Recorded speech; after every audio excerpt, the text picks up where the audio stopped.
आदाब। Income savings investment और digital economy पर बेस्ड खास प्रोग्राम लेकर हाजिर हूं मैं नीता सिंह। फाइनेंस मिनिस्टर निर्मला सीतारमण ने आम बजट 2022-23 पेश करते हुए ऐलान किया कि भारत में अप्रैल 2022 से शुरू होने जा रहे फाइनेंशियल ईयर में अपनी डिजिटल करेंसी पेश की जाएगी। ये भी कहा जा रहा है कि इससे डिजिटल करेंसी से ज़्यादा एफिशिएंट और सस्ते करेंसी मैनेजमेंट सिस्टम को बढ़ावा मिलेगा। क्रिप्टो या डिजिटल करेंसी की दुनिया भर में दीवानगी को देखते हुए भारत सरकार के इस कदम को खासा अहम माना जा रहा है। तो क्या है भारत में डिजिटल करेंसी का कॉन्सेप्ट और आज की बदलती हुई दुनिया में क्या है इसकी अहमियत, इसी को डिटेल में समझने के लिए हमने अपने स्टूडियो में इनवाइट किया है दो खास मेहमानों को। हमारे साथ हैं चार्टर्ड अकाउंटेंट और केसीसी ग्रुप के फाउंडर और चेयरमैन डॉक्टर शरद कोहली और अलीगढ़ मुस्लिम यूनिवर्सिटी में मैनेजमेंट स्टडीज़ के फैकल्टी प्रोफेसर मोहम्मद नवीद खान। आप दोनों का स्टूडियो में वेलकम है। डॉक्टर कोहली, ये बताइए कि बहुत सारे फ़ायदे आपने बताया, एडवांटेजेस, बेनिफिट्स डिजिटल करेंसी के। ये बताइए कि अब चेंजेस किस तरह के करने होंगे हमको, हमारा इंफ्रास्ट्रक्चर उसके अनुकूल बनाने के लिए, मुताबिक बनाने के लिए। अगर हम मॉनेटरी पॉलिसी की सबसे पहले बात करें तो क्या चेंजेस करने होंगे, किस तरह के रिस्क हैं इसमें? देखिए, रिस्क कोई भी चीज़ परफेक्ट तो कभी भी नहीं होती है और ये मुझे लग रहा है ये सरकारों को भी पता है और ये जो अफसरान है वो भी इस बात को जानते हैं, क्योंकि डिजिटल पेमेंट्स में हम सुनते थे बार बार हैकिंग हो जाती है, आपका वॉलेट हैक कर लिया, जैसे जेब कटने, पहले पुराने ज़माने में जेब कट जाया करती थी, अभी भी कटती हैं। अब जो लोग बसों में भीड़ भाड़ में चलते हैं आज भी जेबें कटती हैं और पैसे कहीं गिर जाते हैं, कहीं से चोरी हो गए, कहीं बक्से में से निकाल लिए, तिजोरी में से निकाल लिए, वगैरह वगैरह। तो मुझे लगा कुछ हद तक वो चीज़ें यहाँ भी रहेंगी, पर इसमें फ़ायदा उसमें और इसमें फ़ायदा ये है कि यहाँ पर उसको पकड़ पाना,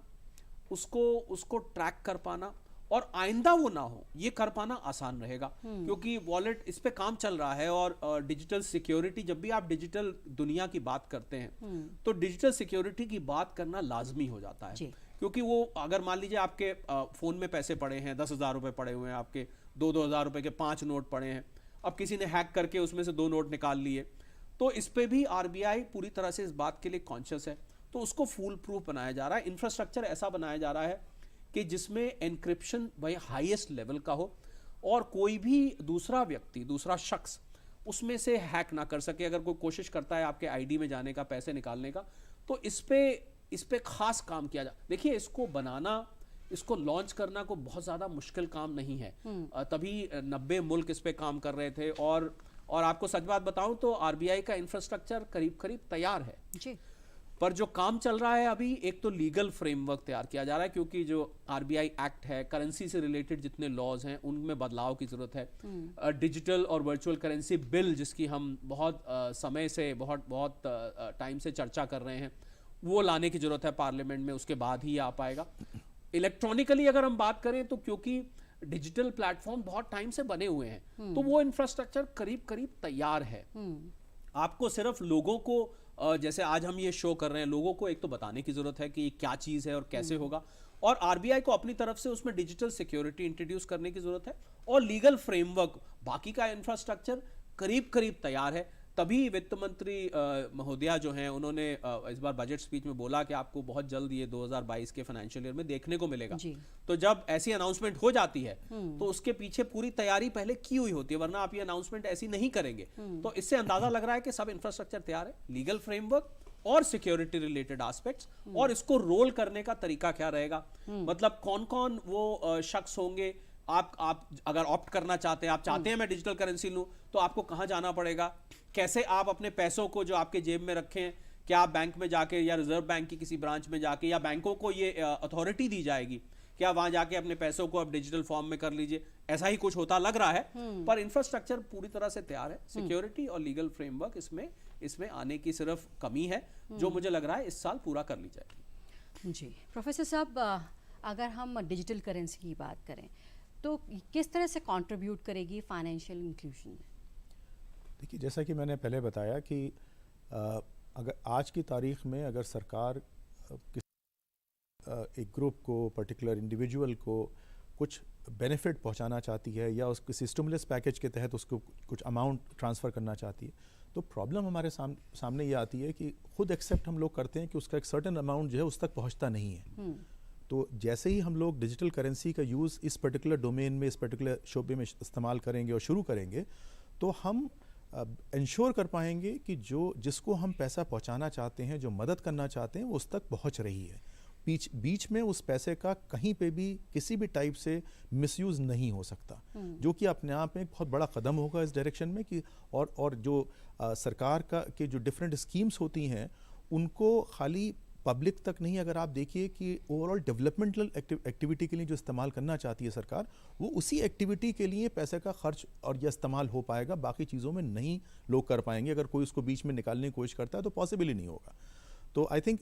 अगर हम देखें इस पॉइंट ऑफ व्यू से ये एक बहुत अच्छा कदम है। और अगर जहाँ तक हम देखें अपने इंडिया में और हमारी कंट्री में जो डेवलपमेंट्स हैं, अगर आप देखिए आज की तारीख में लगभग 50 बिलियन के करीब, 25 बिलियन के करीब ट्रांजैक्शंस ऑनलाइन हो रहे हैं, रियल टाइम ट्रांजैक्शंस हो रहे हैं, जो कि ये इंडिकेट करते हैं, जो कि दुनिया में सबसे ज़्यादा हैं, कि हम लोग ऑलरेडी इस डायरेक्शन में मूव कर रहे हैं और हम तैयार हैं कि ये करेंसी जब आएगी तो हम उसको अडॉप्ट करेंगे और उसका इस्तेमाल भी काफ़ी जिसे कहना चाहिए तादाद में लोग करेंगे। तो ये नहीं है कि हम लोग जैसे दूसरे मुल्कों में जो है, अगर हम देखिए हम चाइना से भी आगे हैं रियल टाइम ट्रांजैक्शंस में आज की तारीख में, यूएस से तो हैं ही हम आगे इसमें। तो ये बेसिकली सपोर्ट कर रहा है इस चीज़ को कि जो कदम सरकार ने उठाया है बिल्कुल सही डायरेक्शन में उठाया है। और आई थिंक अगर हमने इसको डिले करा होता तो शायद हमारी जो यंगर जनरेशन है, जो कि आज की तारीख में ऑनलाइन ट्रांजैक्शंस कर रही है और इस टाइप के और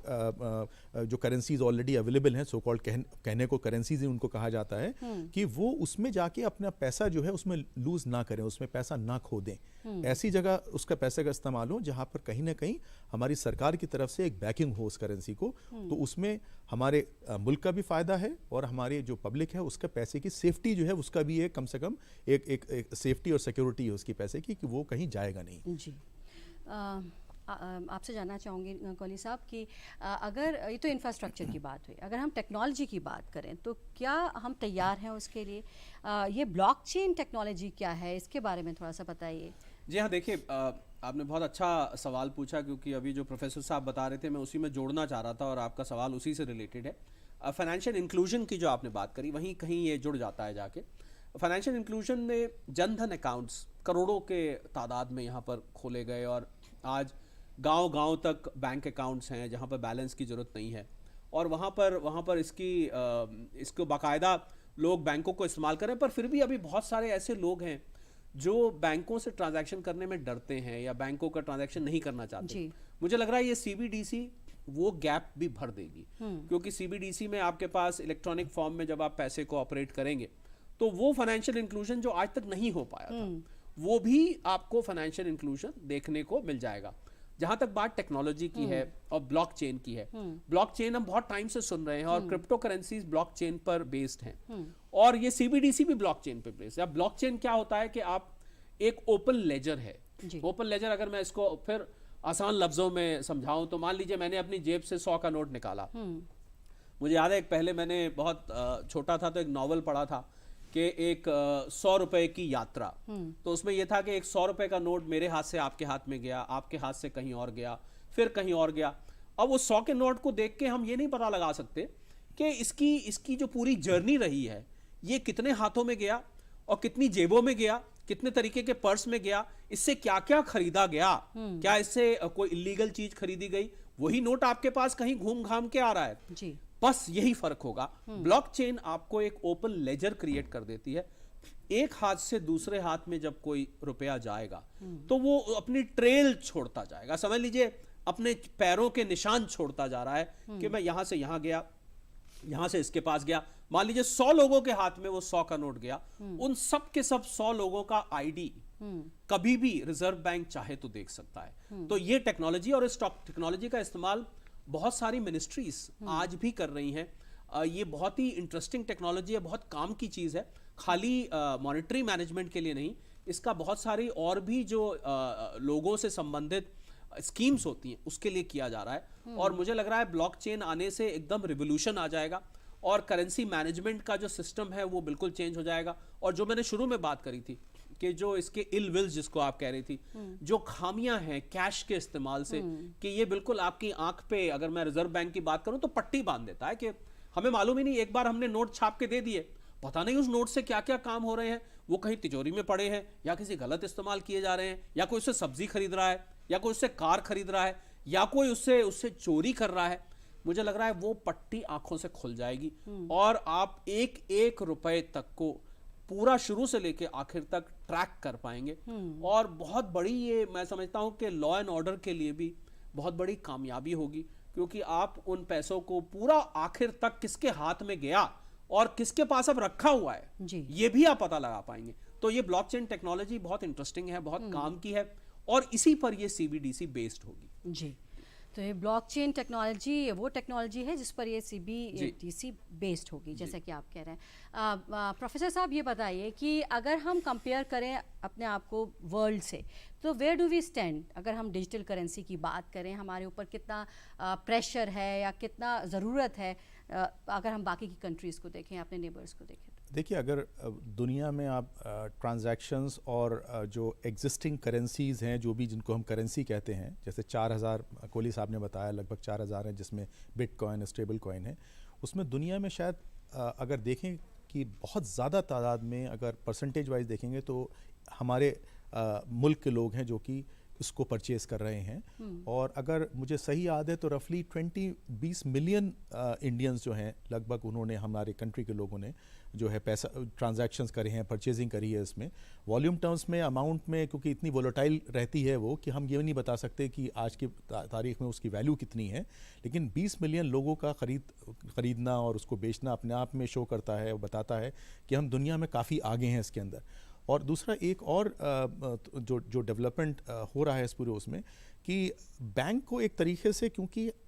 हम अपने मोबाइल में कैरी करेंगे, हमारा सारा पैसा अपने मोबाइल में हम कैरी करेंगे, और जैसे कोहली साहब ने कहा कि बिचौलिए बीच से हटते जाएंगे जैसे जैसे हम टाइम गुजरता जाएगा। तो आई थिंक, मुझे लगता है एक और चीज़ कि कहीं ना कहीं हमें ये भी सोचना पड़ेगा, जो बहुत से बिजनेसेस हैं जो कि उनके बिजनेस मॉडल हैं, उनमें भी बहुत ज़बरदस्त बदलाव की ज़रूरत होगी। क्योंकि आज की तारीख में जैसे जिस तरीके से अकाउंटेंट हमारे लिए ऑपरेट करते हैं, क्योंकि जैसे ब्लॉकचेन टेक्नोलॉजी का जो बेसिक कंसेप्ट है वो है ही इसके ऊपर कि जैसे आपने कोई भी ट्रांजैक्शन करा, कोई भी चीज़ खरीदी, कोई भी आपने उसमें बेचा, तो वो डिस्ट्रीब्यूटेड लेजर है एक तरीके से। वो उस लेजर में इससे पहले क्या ट्रांजैक्शन हुए, इस वक्त क्या हो रहा है, इसके बाद क्या हो रहा है, उस पूरी चेन मेंटेन है, और इसी वजह से शायद उसका नाम ब्लॉक चेन रखा गया है। तो वो पूरा ट्रांजैक्शन रिकॉर्ड मौजूद है, और उसकी ख़ास बात यह है कि उस रिकॉर्ड को आप बदल नहीं सकते, उसको चेंज नहीं कर सकते, उसकी परमानेंस है, वो हमेशा ऐसे ही रहेगा। तो उसमें आसानी यह भी है कि उस पैसे का गलत इस्तेमाल नहीं हो, या किसने इस्तेमाल किस लिए करा था, आप पूरे उसकी ट्रैकिंग कर सकते हैं। और जैसा कि हमने अपने देखा मुल्क में कि जैसे जैसे टैक्स कंप्लायंस बढ़ता जा रहा है, वैसे वैसे लोगों का डर जो है वो डिजिटल करेंसी या इस टाइप की जो भी करेंसी उनको, या ऑनलाइन पेमेंट्स का, वो ख़त्म होता जा रहा है। लोग ज़्यादा से ज़्यादा उसको अडॉप्ट कर रहे हैं, और आगे आने वाले वक्त में ये होना है। और मुझे ऐसा लगता है कि क्योंकि दुनिया में आज की तारीख में भी हम सबसे आगे हैं, और जो हमारी तरफ से ये स्टेप लिया गया है गवर्नमेंट की तरफ से कि हम सेंट्रल RBI की बैकिंग के साथ डिजिटल करेंसी लॉन्च करने की बात कर रहे हैं अगले 1 साल में, या इसी फाइनेंशियल ईयर में कहा जा रहा है कि अप्रैल 1 के बाद कुछ ना कुछ अनाउंसमेंट होने की इसमें उम्मीद है फर्दर भी।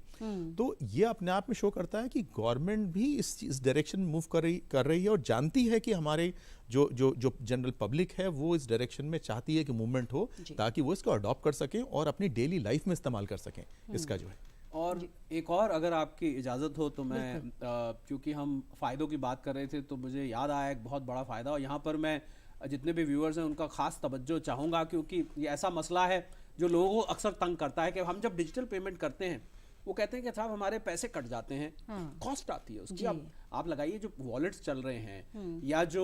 गूगल पे जैसे प्लेटफॉर्म, आप समझते हैं वो कोई मुफ्त में तो आपका काम करते नहीं है। जब आप लेन देन करते हैं तो कुछ ना कुछ थोड़ा बहुत उसमें से कट के आपके पास आता है। डिजिटल करेंसी में जब आप लेन देन करेंगे, आपका कोई भी पैसा कॉस्ट नहीं आएगा, क्योंकि ये तो आपने सीधा एक वॉलेट से दूसरे 2000 का नोट जाएंगे तो 2000 का नोट ही आपको मिलेगा, 500 का नोट देंगे 500 का ही मिलेगा, कहीं वो कोने से कटा हुआ नहीं होगा, कहीं उसमें कुछ कटेगा नहीं। तो मुझे लग रहा है कॉस्ट सेविंग भी इससे होगी। अभी जो डिजिटल लेन देन में कॉस्ट आती है, जिसको लेके लोग पीछे बहुत परेशान थे कि साहब डिजिटल तो आपने कर दिया, पर बैंक ने हमें ये चार्जेस लगा दिए, वॉलेट हमें ये चार्जेस लगाता है, 100 रुपए देते हैं, हमारे 105 चले जाते हैं, 5 रुपए तो हमारे ये कट जाते हैं, वगैरह वगैरह, ऐसे बहुत सारी बातें। डिजिटल CBDC में आपकी ये कॉस्ट नहीं आएगी, और धीरे धीरे आप इन वॉलेट से CBDC की तरफ शिफ्ट करेंगे और अब अपनी आप किफ़ायत भी साथ में मिलेगी, ये मैं जरूर जिक्र जी। तो एक और फायदा आपने गिना दिया, ना सिर्फ कन्वीनियंट है, सिक्योर है और चीपर भी है इसका इस्तेमाल। डॉक्टर कोहली, ये बताइए कि अगर हम इंडियन इकॉनमी की बात करें, जब ये कोविड हुआ तो बहुत सारे ऐसे स्टेप्स लिए गए इकॉनमी की ग्रोथ के लिए, इंडियन इकॉनमी की, ये फर्दर अगर डिजिटल करेंसी की बात करें तो किस तरह से कंट्रीब्यूट करेगा इसमें? बहुत ही अहम कंट्रीब्यूशन रहेगा, क्योंकि जो भी देश डिजिटल करेंसी में होगा, जैसे हमें अब चाइना में सुनने में मिला कि उन्होंने अपने युआन को एक्सपेरिमेंट किया और वहां पर लॉन्च भी कर दिया गया है। मुझे लग रहा है जो भी मुल्क डिजिटल करेंसी में करेगा उसको दुनिया एक दूसरे नजरिए से देखेगी, उससे आप ट्रेड करना चाहेंगे, वहां पर आप जब इन्वेस्ट करेंगे उस कंट्री में जाके, मुझे लग रहा है एक सुकून मिलेगा आपको कि यहाँ पर बहुत सिक्योर है। क्योंकि देखिए, नोटों के साथ नकली नोट का भी जिक्र आता था। ये मुझे याद है 2000 का जब नया नोट आया तो कुछ शातिर दिमागों ने उसको फोटोकॉपी कराया, कलर्ड फोटोकॉपी करा के उसको चलाने की कोशिश करी। और नकली नोट का तो हम आज से नहीं, बहुत टाइम से सुनते आए हैं, और नकली नोटों से बहुत गलत काम भी किए जाते हैं, वो भी चेक हो जाएगा। तो मुझे लग रहा है जब कोई इन्वेस्टर आता है किसी कंट्री में नीता, तो उसमें वो ये देखता है कि यहाँ का जो एनवायरनमेंट है, पूरी मॉनेटरी एनवायरनमेंट जो, वो कितना सिक्योर है, कितना सेफ है। तो CBDC उसके अंदर एक विश्वास, एक यकीन पैदा करेगी, जिससे वो यहाँ पर इन्वेस्ट करेगा। और भारत सरकार के लिए भी जब monetary policy, monetary control strong हो जाएगा और सॉलिड हो जाएगा, तो मुझे लग रहा है लोगों को एक अंदर एक ऐसा माहौल बनेगा जिसमें आप बिजनेस करना सेफ फील करेंगे, लेन देन करना सेफ फील करेंगे। तो बहुत बड़ा रिफॉर्म है ये। सुनने में ऐसा लगता है कि साहब क्या हुआ, पहले हम कम सेफ फील करते थे, अब ज्यादा सेफ फील करते हैं, पर ऐसा नहीं है। क्योंकि वो सेफ्टी आपके मन की आपको और बिजनेस करने के लिए, और ज्यादा सेफ बिजनेस करने के लिए आपको एक्साइट करेगी, आपको इंस्टिगेट करेगी, और इन्वेस्टमेंट इससे बढ़ेगा। इंडिया की इमेज दुनिया में और बढ़ेगी। और मैं समझता हूं जो इंडियन गवर्नमेंट ने $5 ट्रिलियन इकोनॉमी का सपना देखा है, 2025 का था, थोड़ा शायद अब पैंडेमिक की वजह से 1-2 साल उसमें डिले हो, बल्कि मैं तो मानता हूं कि डिजिटल करेंसी आने के बाद $10 ट्रिलियन की इकोनॉमी भी इंडिया बनने की तरफ जरूर रुख करेगा। जी प्रोफेसर साहब, एक बहुत बड़ा रिफॉर्म है जैसे कि कह रहे हैं डॉक्टर कोहली, लेकिन किसी भी रिफॉर्म के लिए एक होलिस्टिक अप्रोच होनी चाहिए। अगर हम सिर्फ एक तरफा काम करते जाए तो नहीं होगा। आप कैसे देखते हैं इसको? देखिए, आई थिंक मेरा मानना ये है कि सरकार तो ऑलरेडी, क्योंकि इसमें सबसे बड़ा जो एक्शन लेने की ज़रूरत थी वो सरकार की तरफ से ज़रूरत थी, और सरकार ऑलरेडी इस चीज़ को रियलाइज़ कर चुकी है, और इसी की वजह से हम लोग इस डायरेक्शन में मूव कर रहे हैं। और आई थिंक अगर हम ये देखें कि जो डेवलपमेंट्स जिस डायरेक्शन में जा रहे हैं और हो रहे हैं, वो सही तरफ हम लोग बढ़ रहे हैं। लेकिन बस थोड़ा सा मैं ये कहना चाहूँगा कि जो ब्लॉकचेन का जो हम इस्तेमाल करने की बात कर रहे हैं, और कहीं ना कहीं हमने देखा कि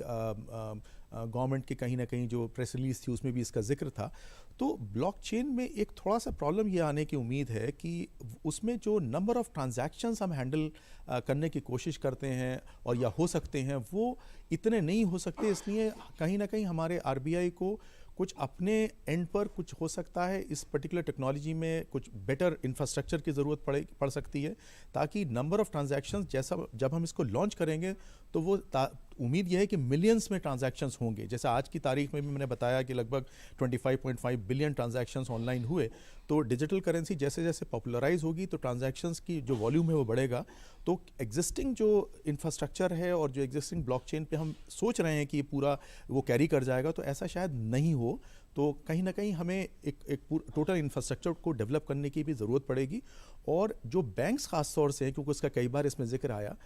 बैंक्स को अपने पूरे बिजनेस मॉडल को चेंज करने की ज़रूरत पड़ेगी यहाँ पर, क्योंकि बैंक्स आज की तारीख में जिस तरीके से ऑपरेट करते हैं उसमें एक इंटरमीडियरी हैं, कहीं अपने सर्विस चार्ज भी उसके अंदर लेते हैं वो, और कुछ लोग डिपेंडिंग अपॉन ये अगर हम देखें अलग अलग बैंक्स के अपने अलग अलग वो हैं। तो बैंक्स को फैसिलिटेट करना पड़ेगा इस पर्टिकुलर उसमें, जो कि आज देखा जा रहा है कुछ बैंक्स अलाउ नहीं कर रहे हैं कि आप क्रिप्टो करेंसी में फॉर एग्जांपल डील करें, या फॉर एग्जांपल जिस डायरेक्शन में सरकार मूव कर रही है और हम लोग एक पॉजिटिव उसमें जा रहे हैं, तो बैंक्स को टोटल अपना चेंज करना पड़ेगा बिजनेस मॉडल को ही, तभी एक तरीके से होलिस्टिक टोटल हमें अपनी, क्योंकि अगर हम बैरियर्स को देखिए तो देखिए टेक्नोलॉजिकल बैरियर्स एग्जिस्ट करते हैं एज ऑफ नाउ, जैसे मैंने ब्लॉकचेन का बताया, ऐसे ही गवर्नेंस के इश्यूज भी इसके अंदर इन्वॉल्व हैं। तो कोहली साहब ने भी बताया, तो फर्दर गवर्नेंस के इश्यूज भी हमें देखने पड़ेंगे, क्या क्या फर्दर इश्यूज आएंगे। तीसरा इशू हमारे अंदर ये आएगा कि जो सोसाइटल एक्सेप्टेंस का जो एक इशू है वो over a period of time होगा, पब्लिक में इसको हमें